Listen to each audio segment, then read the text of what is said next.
Hi, here we're going to be looking at the Freudian theories of personality and the beginnings of psychoanalytics. This section will be broken into a few parts. Here we're going to look at the basis of Freud's ideas of the structure of the mind or the psyche. So Sigmund Freud was a neurologist, a doctor who focused on treating people with a series of mental illnesses. So he developed this range of techniques which included conversations. His techniques were often referred to as the talking cure, partially to make fun of it, but also acknowledging that that's something that he did actually strongly believe in. But it also included perhaps stranger things like dream analysis or word associations, and some other techniques that we'll look at later on. So his structure of the human psyche was built around ideas of the unconscious mind, and broke it into sections which are called the id, ego, and superego, which we'll look at in a bit more depth in a moment. So Freud, studying these neurological diseases, believed that this was predominantly a psychological thing rather than a physiological condition, and these problems that people were experiencing in adult, he was treating patients with mental illness, were experiencing these things because of childhood experience. So negative or painful childhood experiences and memories were giving them psychological problems as an adult. The name psychodynamics relates to the way that our psychology and our thoughts can have a dynamic or changing effect on our personality and mental health in adulthood here. So the physical symptoms and the mental symptoms that his patients were experiencing, he thought they were due to these repressed memories or childhood experiences affecting them into adulthood. And so he developed his series of therapies to deal with these memories, often in an attempt to get the patients to re-experience or process and accept some of the things that had occurred. And so this was where his ideas of the unconscious mind influencing behaviour came from. And as we mentioned, ideas of dream analysis or hypnosis were involved here.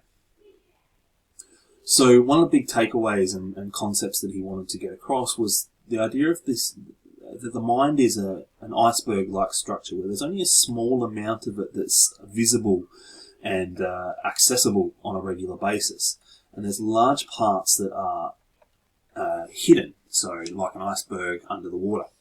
So partially that's because of just the way that memories are stored, but also it was based on an idea that there are many ideas and thoughts and desires that people have that we are forced to repress, push down, get out of the way, because they are socially unacceptable, they're dangerous, they would have significant negative consequences. And so we don't allow those thoughts to come to the surface.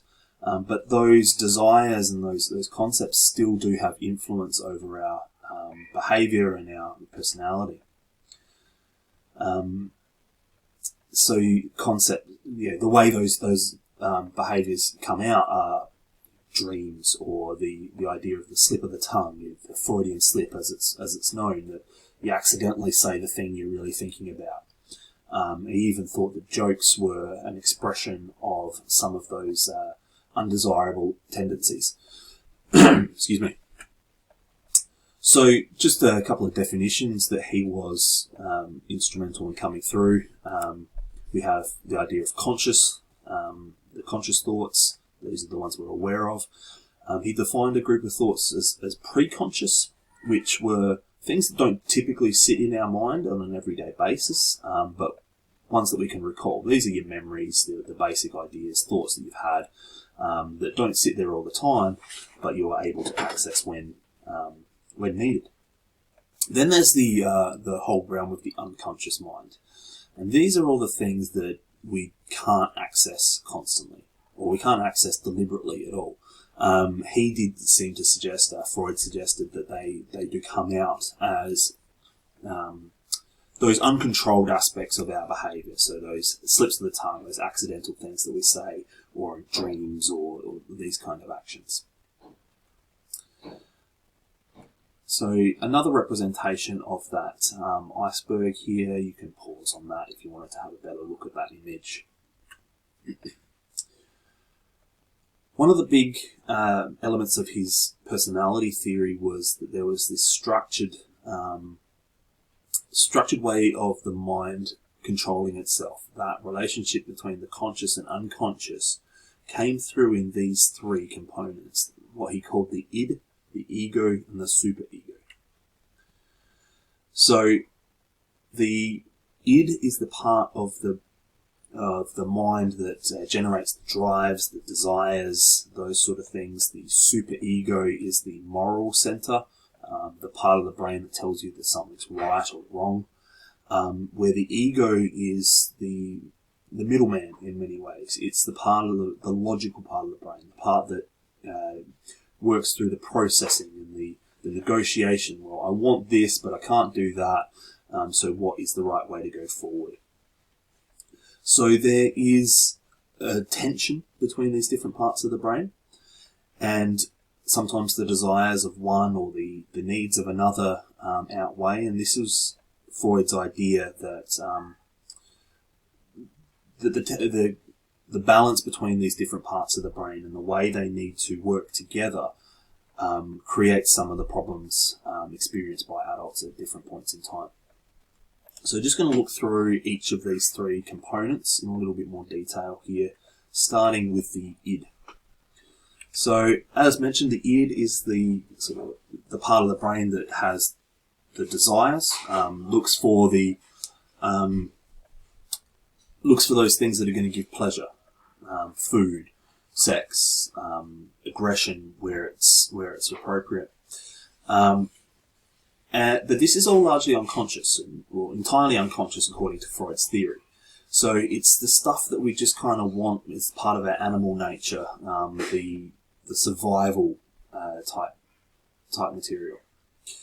And where you see this come through in a human, in most cases, is in infants. So his idea was that as you get older, as your mind develops, you're able to you then develop these additional structures. So everyone starts with the id. Everybody needs food. Everybody needs safety. Everybody needs that comfort. And we see that in the way that babies and infants behave. They're perfectly fine. They start feeling slightly hungry, and then the screaming starts. They just need that food, need it now. And as we get older, we're able to then start moderating that id, that desire, when we develop the ego and then the superego after that. So this is irrational. It's primitive. There's no logical processes to this part of the brain. It's just, I want something and I want it now, and it doesn't care how that happens. There's no link to any reality or any restriction on this part of the brain's desires. It's just what is there. It's a primary process. It's what's going to keep you alive. So the ego is then the next layer. This is sort of the logical section. This is the part of the mind that talks the id through the practicalities of getting what it wants. It's a conscious decision-making process. So this is something that you see develop in children in the first 3-ish years of life at different levels. Some people will develop this kind of logical control earlier. Others will take a little bit longer, but about that sort of time. And this is where you start seeing that idea of, I want something, but if I can hold off, I'll get something better. Or, yes, I need some food, but instead of just crying about it, I'm going to go and get the food. So it allows that bit of logical control. It's problem solving, and it can actually work on delaying that immediate gratification if there's something better on the horizon there. Because of that, it's a secondary process. So the id is the primary, the ego comes through as a secondary process to then moderate or support that in the id in getting what it wants. So a concept that was described here was the reality principle. So it's kind of about anchoring the id or anchoring those desires in reality. What can I actually get done? Yes, I'm hungry, but how do I actually get food here? Yes, I want something. How can I actually get it? The superego is the last of these three components. This is the moralistic part of the mind. This is the part of the brain that moderates the id and the ego with a set of rules or ideals or social constructs that tells us that it is okay to do certain things. The id wants food, the ego sees something to go and eat, but then the superego tells you that no, don't eat that, that's your pet. So the superego is rooted in reality, but it's also complex. It's that moral voice that tells you that no, that's not the right thing to do. You can't just go and take whatever it is that you want. The id sees the toy, the ego says, well, if I grab it, then we'll have the toy. The superego says, no, some other kid is playing with it. So this voice, this inner voice, this moral compass or conscience, this is partially developed independently. So there are certain things that seem to get picked up automatically as morally correct or incorrect. But largely this is developed or enforced by messages from parents or other people around that no, you shouldn't do this, or yes, you should do that. And so the superego takes on that set of standards. Generally, the superego is conceived to be in opposition to the id. The id says, I want it. The superego says, no, you can't do that. And then the ego is there to sort of balance those two ideas.